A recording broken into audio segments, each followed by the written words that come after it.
दोस्तों, गार्डनिंग सिर्फ एक दिन का काम नहीं होता। जब हमारा बगीचा बहुत सुंदर दिखता है ना, हरा भरा और स्वस्थ, तो वो हर एक दिन के परिश्रम, धैर्य और कड़ी मेहनत का नतीजा होता है। गिरते संभलते भी हैं इस बीच हम। तो आज मैं जो टॉपिक लेकर आई हूँ बहुत ख़ास है हम गार्डनर्स के लिए, क्योंकि अब बरसात आने को है। सावन का महीना बहुत जल्द आने वाला है, जुलाई का एंड है, और इस मौसम में आपको कुछ काम गार्डन में करने चाहिए ताकि हमारा गार्डन जो है वो विंटर के लिए भी प्रिपेयर हो सके। जो अभी विंटर सीजन आएगा और अभी जो मॉनसून है उसमें हमें गार्डन को थोड़ा सा संभाल के, बचा के और सजा के भी रखना है, ताकि जो हमारा इतना सुंदर सुंदर फूल पौधा है, महंगे पौधे हैं, हमारे पसंदीदा पौधे हैं, इनको बहुत ज़्यादा हार्म ना हो और हमारा गार्डन बदलते मौसम और सीजन में भी बहुत ही सुंदर दिखे और हरा भरा दिखे। तो आज के वीडियो में मैं लेकर आई हूँ कुछ ऐसे टिप्स एंड ट्रिक्स जो अभी बरसात आने के पहले, सावन चढ़ने के पहले ज़रूर कर लीजिए अपने गार्डन में। छोटे छोटे से काम है लेकिन बहुत उपयोगी है, इस वजह से हमारा गार्डन सुंदर दिखाई देगा। और यही खास टिप्स एंड ट्रिक्स मैं अपने गार्डन में फॉलो करती हूँ। और आप देख सकते हैं मेरे गार्डन में कितनी हरियाली है। और आप देखिए मेरे गार्डन में जो हिबिस्कस है कितना सुंदर खिला हुआ है। कहते हैं कि अगर आप छत पे अच्छे से नहीं गार्डन बना सकते, लेकिन अगर हम ठान ले तो कुछ भी नामुमकिन नहीं है। तो दोस्तों, ज़्यादा देर ना करते हुए आज की टॉपिक पर आते हैं। तो सबसे पहले तो क्या आपने अभी अपने गार्डन में बरसात आने के पहले कुछ फर्टिलाइज़र ऐड किए क्या?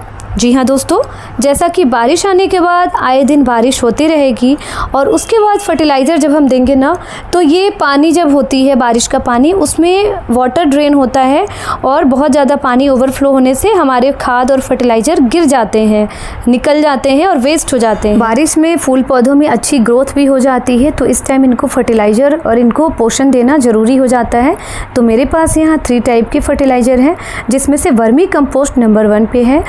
एक मुट्ठी सारे गमले में मुझे देना है, क्यारी है तो उसमें भी स्प्रेड कर दीजिए। और दोस्तों, इस तरीके से हमें मिट्टी की ऊपरी परत पे वर्मी कंपोस्ट दे देनी है और उसके बाद हम डिगिंग कर सकते हैं। दूसरा ये पोटास है, पोटास भी ऑर्गेनिक है। ये हम लगभग 4 से 5 दाने अपने हाथों से मिट्टी के ऊपर स्प्रेड कर देंगे। फूल वाले पौधे में भी और सब्जियों में और फ्रूट में भी आप दे सकते हैं। पोटास से भी प्लांट में काफ़ी अच्छी ग्रीनरी रहेगी, फ्रूट भी और वेजिटेबल्स भी अच्छे होंगे। और उसके बाद डिगिंग ज़रूर कर दीजिए जब भी कोई भी खाद मिलाइए। साथ में दोस्तों, अभी आप चाहें तो लिक्विड खाद अवॉइड कीजिए, क्योंकि अब बारिश होने को है। तो इस तरीके से मैंने एक गमले में पोटास के 4-5 दाने रख दिए हैं। हर खाद की अपनी अपनी विशेषता होती है। तो अभी हमने रूट को स्ट्रॉन्ग बना लिया, स्टेम्स मजबूत हो गए। और अब बात आती है फ्लावरिंग की, फ्रूट्स की। तो उसके लिए हम NPK फर्टिलाइज़र भी यूज़ कर सकते हैं। और दोस्तों, हमेशा कोशिश कीजिए ऑर्गेनिक फर्टिलाइज़र देने की। और साथ में हमारे पास NPK फर्टिलाइज़र है 19-19-19, क्योंकि अब ब्लूमिंग भी बहुत अच्छी हो रही है आजकल। तो ब्लूमिंग होने के लिए भी ज़्यादा से ज़्यादा अच्छी खासी फ्लावर आए, इसके लिए भी NPK फर्टिलाइज़र ज़रूर देना है। NPK नाइट्रोजन, पोटेशियम और फास्फोरस। और फूल वाले पौधों के लिए तो ये बहुत अच्छा है, बहुत ज़्यादा यूज़फुल है। तो देखिए, इसको 2 तरीके से हम दे सकते हैं। 100% वाटर सोल्यूबल है, तो आप इसको 1 लीटर पानी में 1 चम्मच डाइल्यूट करके सभी पौधों में दे दीजिए। लेकिन जैसा कि अभी रेन होने को है, तो हम चाहे तो इनको इस तरीके से पाउडर फॉर्म में भी दे सकते हैं।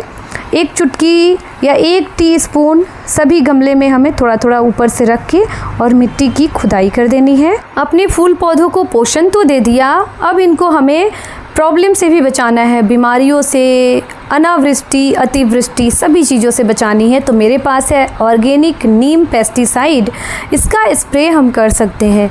कई बार ये स्प्रे करते वक्त ठीक से नहीं निकलता है, तो बाल्टी में एक ढक्कन रख के और पानी में अच्छे से घोल कर भी अपने हाथों से, मग से दे सकते हैं। पेस्टिसाइड भी देना ज़रूरी है, क्योंकि इन दिनों मच्छरों का प्रकोप बहुत बढ़ जाता है। तो अभी नीम ऑर्गेनिक पेस्टिसाइड भी इस्तेमाल कर सकते हैं। साथ ही दोस्तों, आप चाहें तो घर में होममेड पेस्टिसाइड भी बना सकते हैं, जिसमें नींबू या विनेगर का रस और हैंड सोप लिक्विड भी ले सकते हैं। सबसे इम्पॉर्टेंट है बरसात के पहले ये वाटरिंग का भी टॉपिक, क्योंकि देखिए आए दिन बारिश होने के बाद हमें रेगुलर वाटरिंग तो करना है, लेकिन मिट्टी को चेक ज़रूर करना है, क्योंकि ओवर वाटरिंग तो हो ही जाती है जब बहुत ज़्यादा रेन होती है। हर दिन अगर बारिश होगी तो हम वाटरिंग अवॉइड करेंगे, लेकिन बीच में अगर बारिश रुक जाती है तो हमें एक बार आकर चेक भी करना है कि मिट्टी हमारी सूखी है या गीली है उसके हिसाब से। और हाँ दोस्तों, ड्रेनेज होल ज़रूर बना लीजिएगा, क्योंकि अगर ड्रेनेज होल नहीं होगा तो बारिश का पानी जमा हो जाएगा हमारे पॉट के ऊपरी परत पे, और उसके बाद ये प्लांट को सुखा देंगे, सड़ा देंगे और ख़राब हो जाएगा हमारा प्लांट। तो ड्रेनेज होल बना लीजिए। अगर अभी भी नहीं है तो पानी ध्यान रखिए कि जमा नहीं हो किसी भी पॉट में, और नीचे से भी ट्रे हटा दीजिए ताकि अच्छे से पानी ड्रेन हो जाए जब भी ओवरफ्लो हो। तो इस तरीके से वाटरिंग का खास ख्याल रखना है। किसी भी टॉपिक को, किसी भी टिप्स को हमें इग्नोर नहीं करना है, नहीं तो हमारे प्लांट ख़राब हो सकते हैं। क्योंकि बरसात में प्लांट जितने हरे होते हैं उतने ख़राब भी होते हैं ओवर वाटरिंग से। तो ये सब चीज़ें हमें देखना है, नेगलेक्ट नहीं करना है, बस हमें थोड़ा नज़र रखना है फूल पौधों को। तो अभी मैं इसको वाटरिंग भी कर देती हूँ।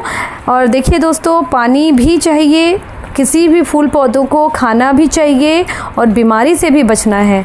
तो सभी बातों का ध्यान अगर हम रेगुलर रखते हैं तो हमारे फूल पौधे बदलते सीजन और मौसम में भी उसी तरीके से हरे भरे रहते हैं और सरवाइव भी कर लेते हैं। साथ ही ध्यान रखने वाली बात यह है कि हर प्लांट की नेचर के अकॉर्डिंग वाटर डिमांड भी अलग अलग होती है। तो दोस्तों, इसके बाद हम आ जाते हैं ट्रिमिंग, प्रूनिंग और कटाई छटाई पर, क्योंकि जैसा कि बरसात आने को है और इसके पहले भी मौसम काफ़ी प्लीजेंट था, तो फूल पौधे काफ़ी हेल्दी हैं, ग्रोथ अच्छी हो गई है और घने भी हो गए हैं।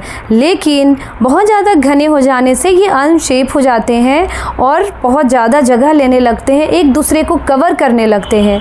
तो ये ऐसा टाइम है जहाँ पे आप इनकी ट्रिमिंग कर सकते हैं, प्रून कर सकते हैं, ताकि ये पौधे जो हैं एक दूसरे को ढके भी नहीं, और जब बरसात आएगी और इसमें ग्रोथ होगी तो ये अपनी जगह पे ही रहेंगे और देखने में भी अच्छे लगेंगे। जितनी अच्छी हम प्रूनिंग या ट्रिमिंग करते हैं ना दोस्तों, इसमें ग्रोथ अच्छी आती है। ऐसा नहीं है कि प्लांट हमारा ख़राब हो जाता है, क्योंकि मैंने विंका की तो सारी विंका की प्रूनिंग कर दी है और फिर इसमें फ्लावर बहुत जल्दी आने लगा है।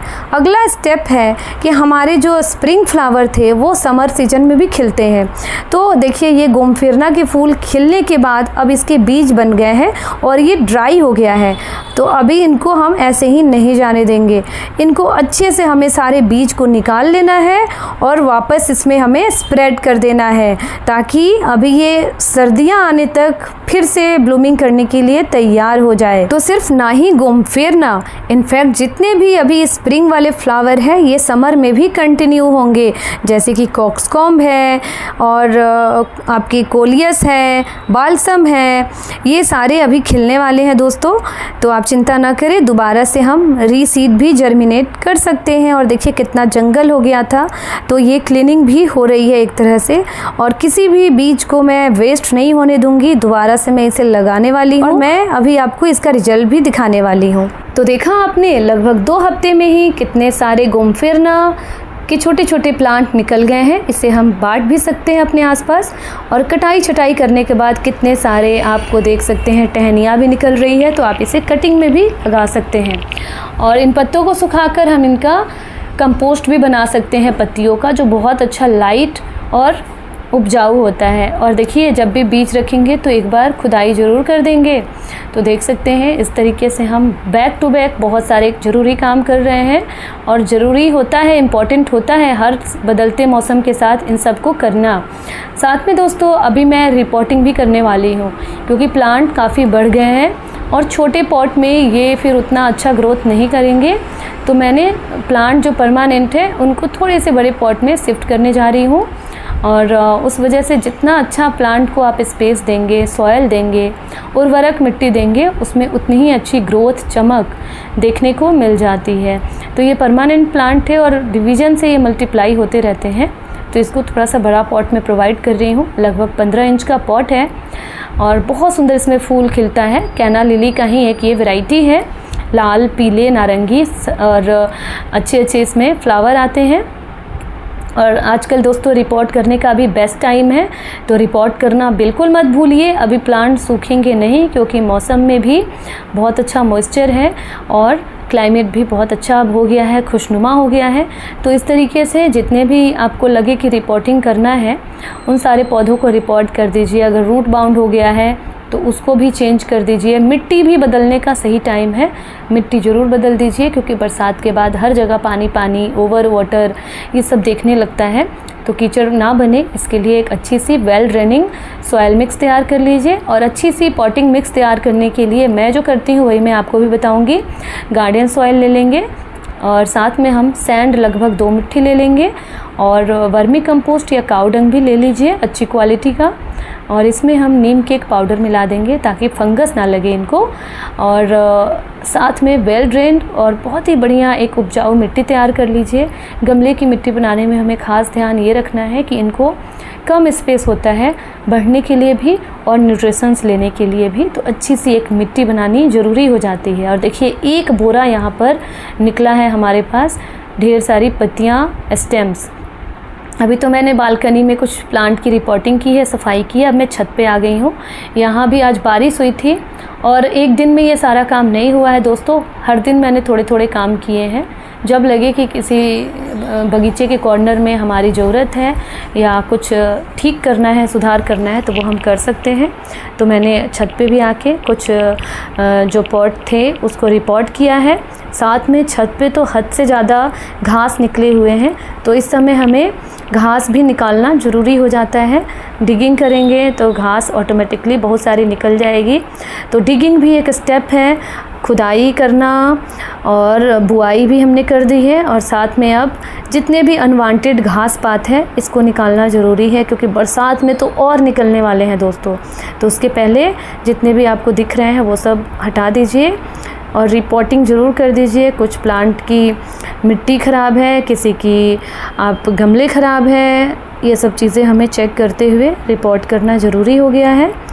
और अभी बहुत अच्छी ग्रोथ होने वाली है, तो जितने भी परमानेंट प्लांट है या बड़े प्लांट है जिनकी रूट बाउंड हो गई है, उन सबको रिपोर्ट करके उनको सही जगह पे रख दीजिएगा। साथ ही दोस्तों प्लांट में थोड़ा थोड़ा गैप भी ज़रूर रखिएगा, ताकि जब ये बढ़ेंगे तो एक दूसरे को ओवरटेक ना करे। ये सब चीज़ों का ध्यान रखना है। तो हर दिन गार्डन में काम होता है दोस्तों, और इतने ज़्यादा अनवांटेड घास निकलते हैं ना कि आप चाहें तो हर दिन आपको बोरे के बोरे घास निकल जाएंगे। तो इसे बढ़ने मत दीजिए, नहीं तो काम हमारा ही बढ़ेगा। तो ये सब चीज़ें करते रहने से सफाई भी होती है रेगुलर बेसिस पे, और हमारे प्लांट की प्रॉब्लम भी हमें नज़र आ जाती है, किस में एक्स्ट्रा प्लांट है, किस से हटाना है, किस में लगाना है, इन सब बातों का भी ध्यान ज़रूर रखिएगा। तो इस तरीके से मैंने कोशिश की है, जो मैंने अपने गार्डन में काम किया है, अपना एक्सपीरियंस आपके साथ शेयर किया है। कोई भी पॉइंट मिस हो गई हो तो ज़रूर बताइएगा, और अपने गार्डन का ध्यान रखिए, अपना ध्यान रखिए। और फिर मिलती हूँ नई गार्डनिंग वीडियो के साथ। तब तक के लिए हंसते रहिए, मुस्कुराते रहिए, और हाँ, बरसात आने के पहले गार्डन में ये सारे बेसिक काम ज़रूर कर लीजिए। So thank you so much guys, stay happy, keep gardening, take care.